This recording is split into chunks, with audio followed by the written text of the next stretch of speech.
नमस्कार मित्रांनो, आज आपण एका नवीन विषयाकडे वळणार आहोत. मी प्रीतम. मित्रांनो, सध्या UKG पासून ते सर्वच शाळांमध्ये सध्या ऑनलाईन शिक्षण प्रणालीचा वेळ सध्या जास्त वाढलेले दिसते.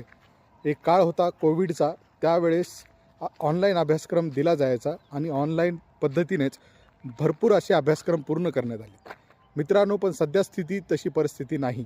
असं असताना देखील काही शाळा ऑनलाईन अभ्यासक्रम देताना दिसत आहेत. मित्रांनो, मला एवढंच म्हणायचं आहे, आता ऑनलाईनची काय आवश्यकता आहे? आता ऑनलाईनचा अभ्यासक्रम दिल्याच्या नंतर मित्रांनो, विद्यार्थ्यांच्या डोळ्यावर परिणाम होताना दिसत आहेत. आपल्याला वर्गामध्ये जवळपास 65 ते 55% मुलांना चष्मा लागल्याचे प्रमाण सध्या दिसून येत आहे. हे आपलं निरीक्षण आहे. तुमचंही कदाचित असेल. मित्रांनो, आपल्या विद्यार्थ्यांचे डोळे जर तुम्हाला वाचवायचे असतील तर या ऑनलाईन प्रणाली सध्या जी चालू आहे त्याला थांबवणं आपण खूप गरजेची गोष्ट आहे. ऑनलाईन शिक्षण प्रणालीमुळे विद्यार्थ्यांच्या मानसिक स्तरावर परिणाम होताना दिसतोय. मित्रांनो, ऑनलाईन अभ्यासक्रमाची आत्ता आवश्यकता नाही.